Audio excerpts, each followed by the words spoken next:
Itu perilaku yang sangat tidak patut untuk dicontoh. Iya. Berarti sekarang dia sadar ya. Iya, tapi sebenarnya kesadaran itu muncul kan dari orang tua, tapi nggak tahu caranya gimana gitu. Nah, setelah masuk organisasi baru tahu caranya seperti apa ya. Yang membuat saya tertarik di aktivitas menjadi dosen itu sebenarnya bukan aktivitas mengajarnya, tapi aktivitas risetnya. Karena sebenarnya jadi dosen itu ada 3 tugas khusus kan, mengajar, meneliti, dan mengabdi kepada masyarakat. Nah, saya lebih tertarik kedua poin ini, meneliti dan mengabdi kepada masyarakat. Oke, assalamualaikum warahmatullahi wabarakatuh. Balik lagi dengan saya Alam Mardani di Ngobrol Santai. Jadi pada hari ini kita kedatangan tamu seorang dosen muda di kampus Universitas Muhammadiyah di Kota Bima. Dengan Bang Fadrin, sarjana ekonomi, magister ekonomi. Bang Fadrin ini seorang aktivis, dia seorang dosen muda juga. Menarik kisahnya kita perlu bahas pada hari ini. Langsung saja kita perkenalkan, silakan Bang Fadrin. Oke, ini perkenalkan pakai mukadimah. Mana nyamannya aja deh kalau gitu. Oke, ya. Oke, ini pertama kali saya ketemu sama Kang Alam. Kesan pertamanya cukup akrab dan menarik orangnya. Saya Fadrin, Kang Alam. Biasa dipanggil Fadrin Hardinandar nama panjangnya. Oh, Fadrin Hardinandar. Ya, saya asli Kota Bima. Iya. Di Jadi, mana, tapi lahir di Makassar. Oh, lahirnya di Makassar. Di Makassar ya, karena bisa orang udah nggak bisa. Iya, Kiji gitu ya. Iya, dede rentas sana. Terus balik lagi di Bima. Balik di Bima itu waktu SD kelas 2, SD kelas 3. Oh. SD kelas 3. Karena orang tua kuliah di sana, kerja di sana, akhirnya lahir di sana. Sekarang tinggal di Manggemaci. Oh, Manggemaci. Orang tua kesibukan apa mulai dari orang tua bapak sama? Kalau bapak guru pas sekolah di Wera, ibu wira swasta, ada jualan kue. Kue apa namanya Bang? Sekalian promosi ini. Nggak punya branding ya, tapi sebenarnya sudah lama saya saranin untuk ngasih nama sebagai branding. Tapi biasanya cara berdagang orang tua kan agak sulit dikasih masukan. Ya sudah lepas aja gitu. Jadi nggak punya, ya nggak punya nama kuenya. Tapi itu yang di pick up kalau misalnya di jalur Taman Ria, yang mau ke BD itu ke atas ya ada mobil pick up tuh, itu yang ada orang yang jagain di sana. Udah lama di sana. Udah lama dari 2012. Sekali dong. Iya, udah lama lumayan. Sampai sekarang masih. Tapi karena udah banyak kan, udah banyak jadi agak menurun. Banyak kompetitor. Iya. Bapak masih ngajar, masih kepala sekolah? Bapak masih di Wera sekarang. Berapa saudara Bang? Oh, saya anak tunggal. Tunggal. Saya, ya. Warisan jatuh di tangannya Bang Fadri semua. Iya, kalau warisannya ada lagi. Iya. Oh ya Bang, berarti dari orang tua itu emang banyak kegiatannya juga. Orang tua wirausaha, terus orang tua secara akademis sih juga ada kayak gitu dari bapak kan, kepala sekolah. Boleh cerita dong mulai dari masa-masa waktu SMA, sekolahnya dulu nih, sekolah di mana dulu Bang? Saya dulu tuh, ini harus dibahas ya secara jujur ya karena bulan puasa ya. Silakan Bang, silakan. Saya dulu di SMA 1 Kota ya, sampai kelas 2 lah. Sampai kelas 2. Terus pindah ke SMA 2. Karena ada insiden. Oh, ada insiden. Ya. Disensor. Itu tahun berapa? 2010 kayaknya. 2010 akhirnya pindah. Karena sebenarnya pindah ke SMA 4 tuh nggak diterima waktu itu. Awalnya pindah ke SMA 4 ya, karena dekat. Karena dekat. Dulu saya tinggal di Penatoi. Iya. Nggak diterima di sana. Tapi karena ada keluarga, ini privilege keluarga gitu, akhirnya bisa pindah ke SMA 2. Sampai selesai, alhamdulillah. Lanjut kuliah dulu di UMM Malang. Tapi ada insiden lagi. Ada insiden lagi. Akhirnya balik ke Bima. Karena kuliah S1-nya di Bima. Di kampus? Di kampus Jurusan apa? Iya, ekonomi. Sampai selesai alhamdulillah. Terus lanjut magister di Undip di Semarang. sampai ke Semarang dong guys. Semarang. Selesai di sana. Iya. Akhirnya balik lagi ke Bima. Akhirnya balik lagi ke Bima, mengabdi ke Bima. Dulu waktu masa-masa kuliah nih Bang, dari S1 kesibukannya organisasi mungkin dulu masuk Iya. dari S1. Saya justru lebih banyak di organisasi ketimbang di kelas. Sepakat sih itu Bang. Karena menurut saya pelajaran yang paling banyak itu di organisasi. Organisasi. Di kampus ya kita cuma dapat nilai itu 4.0. Tapi Iya. 6.0-nya di organisasi. Betul.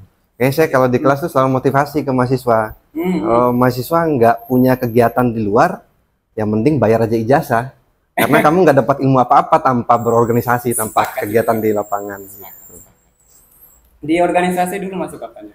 Saya ada beberapa. Kalau di internal kampus saya di teater. Teater ya. Dulu namanya teater biru. Dulu Kayak seni gitu. Iya, seni, ya. Drama Ya. Di sana ada puisi, musik, teater. Tapi lebih dominan teater di sana. Teater biru namanya. Abang bakatnya apa di sini?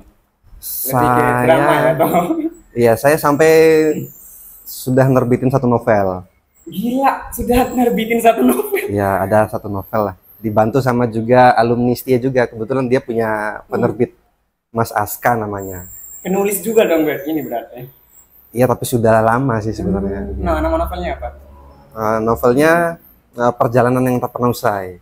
Itu nama novelnya disaranin juga sama si Aska, alumni setia juga dia. Ya. Saya branding juga nama Aska. Soalnya penulis hebat Aska itu. Tapi nggak terlalu banyak orang tahu. Saya penasaran. Abang harus balik lagi di podcast Ngobrol Santuy. Kita kupas novelnya. Oke. Selain teater apa lagi organisasi? Selain teater, saya di organisasi eksternal, LMND. Oh, ya. Organisasi pergerakan gitu. Organisasi pergerakan. Cuma sudah lama juga nggak aktif di sana. Oh, udah lama nggak aktif. Selain nulis novel, ada lagi kesibukan lain atau aktivitas lain lagi? Terakhir sebenarnya aktivitas di lingkup seni itu, kita mentasin Perangali. Jadi kita pernah pentas Perangali itu 2021 kalau nggak salah. Di Stie sama di Taman Budaya Mataram. Di tahun 2022 Taman Budaya kalau nggak salah. Jadi yang nulis naskahnya saya. Sama di packaging, diperbagus, diperhalus sama guru SMKPP namanya Pak Bangkit. Ada tim lah. Ada tim ya. Itu terakhir kali proyekan seni. Proyekan teater. Tapi sekarang saya dengar ada kompetisi seni juga. Ikut nggak? Yang mana itu? Yang Himpu itu kalau nggak salah namanya. Oh, sudah enggak sih. Tapi saya dorong mahasiswa untuk ikut. Ya. Karena udah jadi dosen kan. Jadi dorong orang ikut ikut. Iya. Mana ikut itu? Biar ikutin jejak ini Pak dosennya. Iya. Terus lanjut di Undip ya. Di Undip itu selang berapa lama setelah S1? Itu langsung lanjut ya. Karena emang niatannya dari S1 tuh pengen ngajar, pengen jadi dosen. Oh, emang iya. Oke, langsung lanjut aja. Nggak mau kerja dulu. Iya. Nggak kayak saya langsung habis S1 langsung kerja. Kerja dulu ya. Akhirnya ya nggak lanjut S2. Oh iya. Di waktu S2 itu kan aku nggak tahu nih kesibukan S2 bisa nggak kita berorganisasi atau enggak? S2. Sekarang dulu di mana? Saya ikut ya forum komunikasi mahasiswa pasca sarjana. Cuma kan intensitas mobilisasi di dalam aktivitas organisasi S2 tuh jauh lebih longgar ketimbang di S1 kan. Kalau S1 kan aktivitasnya setiap hari gitu ya. Paling kalau organisasi S2 tuh ngumpul-ngumpul, ngopi gitu, bahas-bahas jurnal. Ya nggak terlalu sibuk sih sebenarnya.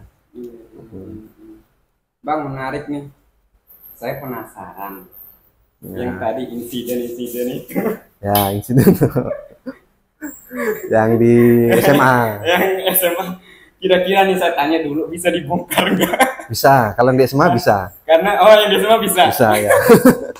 Karena rencananya podcast ini Bang, kita mengupas, kita membahas orang-orang yang punya banyak cerita perjuangan, lalu kemudian jadi orang sukses. Sama kayak Pak Fajri ini. Alhamdulillah ya. Dari semua itu gimana ceritanya Bang? Kok bisa ada insiden apa itu? Sebenarnya untuk masuk ke SMA 1 waktu itu agak sulit kan. Ah. Jadi harus ada standar nilai segala macam tuh. Sampai orang tua tuh usahain untuk bisa masuk ke sana lah. Jadi ada beberapa syarat yang nggak masuk saat itu. Akhirnya masuk. Sampai bisa masuk ke SMA 1 tuh butuh perjuangan. Tapi setelah masuk ke SMA 1 justru perilaku saya ini. Oh, nah ya. Abangnya sendiri. Iya. Jadi setelah nggak pernah masuk sekolah gitu. Tawuran nggak? Sempat ya. Sempat tapi nggak terlalu aktif gitu. Karena badannya kecil kan, jadi bahasa Bima itu mau di leo dong gitu. Karena merasa diri terlalu kecil jadi paling pasif lah. Bagian belakang gitu. Anggota pasif. Ya nggak pernah masuk sekolah. Nah, terus insiden yang menyebabkan keluar itu karena berantem sama satpam. Berantem sama satpam. Iya. Karena kan waktu SMA tuh nggak bisa masuk, telat waktu ujian, waktu upacara. Nah, jadi kita ditahan di depan. Tapi satpamnya memang almarhum Jubair. Nah, memang agak kasar almarhum saat itu. Jadi dia narik ikat pinggang, narik siswa tuh kesana kemari kan. Kita terlontang-lantung gitu. Ya, karena nggak terima seperti itu, akhirnya saya tendang. Terus dikejar sampai ke belakang. Saya lari kan sampai ke belakang sekolah. Terus kaca sekolahnya saya lempar dari belakang. Anak Bima. Itu perilaku yang sangat tidak patut untuk dicontoh. Iya. Berarti sekarang udah sadar ya. Iya, itu memalukan SMA 1. Dari beberapa insiden itu, Mas Fajri punya kesadaran itu dari sejak kapan? Kesadaran itu justru lahir panjang setelah S1 bahkan. Setelah S1, setelah insiden yang dari Malang ya. Setelah masuk organisasi baru banyak sadar. Berarti motivasinya dari organisasi? Motivasinya dari orang tua. Motivasi yang paling fundamental dari orang tua. Ya. Karena udah banyak ngabisin waktu, ngabisin uang orang tua gitu kan. Jadi ini kalau kayak gini terus mau sampai kapan gitu. Mau jadi apa nanti? Iya, tapi sebenarnya kesadaran itu muncul kan dari orang tua, tapi nggak tahu caranya gimana gitu. Nah, setelah masuk organisasi baru tahu caranya seperti apa ya. Waktu itu masuk organisasi mana? Teater dulu awalnya. Nah, mulai dari organisasi teater itu. Diperkenalkan cara baca buku gitu, cara diskusi, cara berkumpul. Nah, mulai dari situ sebenarnya mulai tahu polanya seperti apa. Berarti Abang dulu suka baca-baca buku gitu di teater? Iya, lumayan. Sebagian besar aktivitas di sana sih, di diskusi, dibaca buku. Berarti organisasi teater ini punya pengaruh besar. Iya, hampir 80% tuh organisasi sebenarnya. 20%. Di luar daripada orang tua ya. Kalau orang tua tadi fundamentalnya. Iya. Itu dasarnya. Iya, dasarnya. 80% organisasi sih sebenarnya. Sebelum jadi dosen yang sekarang ini, dulu kesibukannya di mana aja, Bang?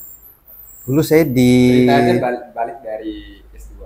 Ya, balik dari S2 dulu karena pas COVID kan 2020 awal. Oh, 2020. Pas COVID, ya jadi sempat bingung kan karena sebenarnya itu ada beberapa kampus di Sumbawa yang sudah sempat saya masukin lamaran di akhir Desember.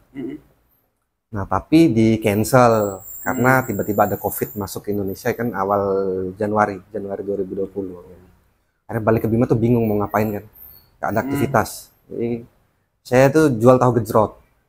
Tahu gejrot. Iya. Jadi selama aktivitas itu saya jual tahu gejrot. 2 tahun. Lama ya, sampai 6 bulan 7 bulan kayaknya. 6 bulan 7 bulan. Sampai bisa nyicil motor waktu itu. Dari tahu gejrot. Dari tahun. Iya. Emang dah kalau orang yang sudah punya ilmu sarjana ekonomi, magister ekonomi, kalau dia udah praktek gini sudah sampai bisa cicil motor. Gitu ya. 6 bulan tuh.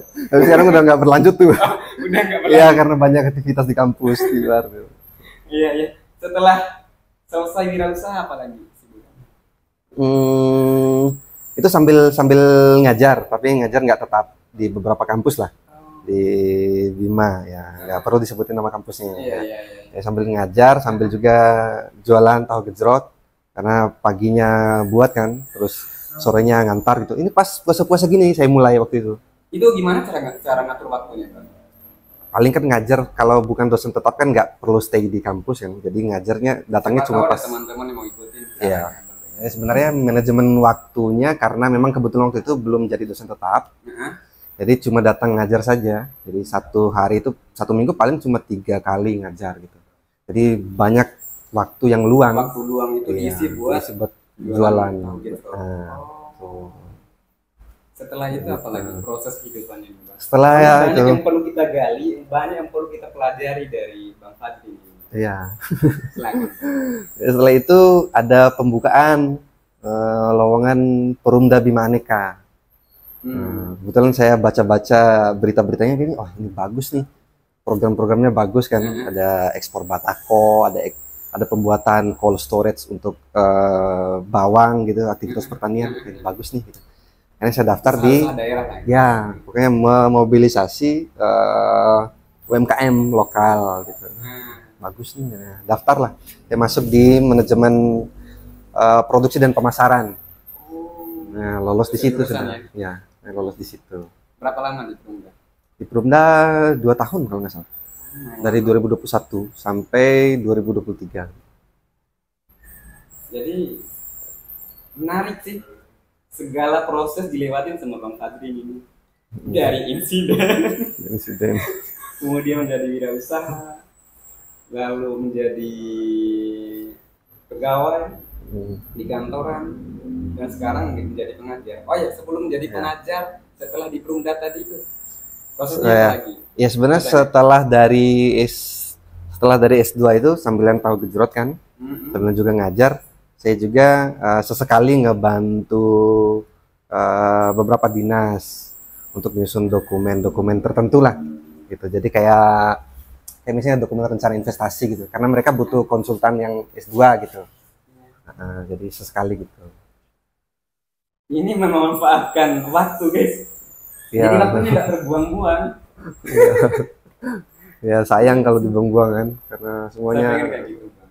Belajar sama Bang Fadri. Mohon bimbingan Abang ya. Ini masih banyak belajar juga. Ya sama senior-senior, juga sama teman-teman junior di organisasi masih ngambil pengalaman mereka, karena tentu kan beda pengalaman kita sama yang baru-baru nih. Jadi sambil juga tetap belajar sama yang kecil-kecil. Ilmunya gimana sih Bang, kok bisa Bang sampai punya usaha? Ya kita bahas ini aja yang di fokus yang di S2, yang ngajar aja. Ngajar. Waktu masuk ngajar itu emang benar-benar ngelamar sendiri atau pakai orang dalam nih? Oke. Dulu itu kan Orang dalam, bahasanya terlalu kasar, orang dalam, ya, jaringan lah. privilege lah gitu. Okay. Sekarang kan namanya Universitas Muhammadiyah Bima sekarang. Nah, dulu tuh ada 2 kampus tuh. Ada Institut Agama Islam sama ada STIH. Nah, waktu itu saya ngelamarnya di Institut Agama Islam karena di sana ada ekonomi syariah waktu itu. Saya ngelamar di sana, tapi karena kebetulan ada merger katanya. Ya sudah, lamarannya saya masukin aja ke Universitas Muhammadiyah Bima ya, kata admin di sana. Ya udah nggak apa-apa. Karena kebetulan ijazah kita tuh dibutuhkan untuk pembukaan program studi baru. Oh iya. Jadi sama sekali 0% privilege. Jadi karena memang ijazahnya sedang dibutuhkan. Karena memang dibutuhkan. Iya. Gitu. Karena orang juga bagus sih. Itu banyak pengalaman, ilmunya gila. Iya. Dari tahun berapa masuk ngajar? Ngajar itu dari tahun 2022 kalau di Muhammadiyah. 2022. Ya. Ini sekarang sudah 2024. Ya. Udah 2 tahun lah kalau di Muhammadiyah. Ngajarnya jurusan apa? Kalau saya di program studi kewirausahaan. Ya, tapi saya ngajarnya karena basic ilmuwan ekonomi pembangunan, jadi ngajarnya mata kuliah yang basically sains ekonomi, kayak mikro makro, kelembagaan, ekonomi politik segala macam gitulah. Iya. Ekonomi mikro makro. Ya. Saya tahunya hukum gitu. Ya karena jurusan hukum. Iya, karena jurusan hukum. Setelah menjadi dosen, apalagi sih yang dimau sama Bang Fadrin? Kita berbicara cita-cita. Ya sebenarnya karir dosen itu kan karir struktural ya. Heeh. Karir struktural, ada karir-karir kultural. Karir-karir kultural ini sebenarnya Kayak gimana itu Bang? ya pengen merasa jauh lebih baik di mata orang tua. Nah, ya contohnya kayak seperti itu. Pengen ngerasa lebih baik di mata orang-orang luar gitu. Itu karir-karir yang kultural ya. Kultural ya. Dan itu sebenarnya eh, agak sulit dicapai karena harus terus dilakukan. Iya kan? Berarti membangun reputasi. Iya, membangun reputasi yang baik, yang positif, yang tentu saja bermanfaat gitu bagi orang sekitar ya sih. Apakah pengen tetap jadi dosen aja atau ke depannya? Ya saya sih stay di dosen karena memang sejak awal pengennya dosen ya. Karir strukturalnya pengennya diajar. Mencerdaskan kehidupan bangsa. Iya. Yang membuat saya tertarik di aktivitas menjadi dosen itu sebenarnya bukan aktivitas mengajarnya, tapi aktivitas risetnya. Oh, risetnya. Iya, risetnya. Kalau ngajar nggak terlalu ya jalani tetap perjalanan ke kewajiban. Siapa tahu bisa merubah cara berpikirnya saya Bang mau jadi dosen. Oh ya, bisa. Mantap. Ya, itu motivasinya dari Abang kayak gitu. Dari riset, kemudian apa lagi? Ya. Karena sebenarnya jadi dosen itu ada 3 tugas khusus kan, mengajar, meneliti, dan mengabdi kepada masyarakat. Nah, saya lebih tertarik kedua poin ini, meneliti dan mengabdi kepada masyarakat. Gitu. Kalau ngajar tuh ya, mahasiswa mereka bisa belajar di Google, bisa belajar di YouTube, di TikTok, terus nanti sisanya mereka masuk dalam kelas, mereka debat sama dosen. Selesai kan gitu kan. Dia dapat ilmu baru, kita dapat meneliti itu ya benar-benar ada sesuatu yang menantang gitu. Karena hasilnya bisa kita tuangkan untuk untuk pengabdian. Yes, betul. Itu yang membuat saya tertarik.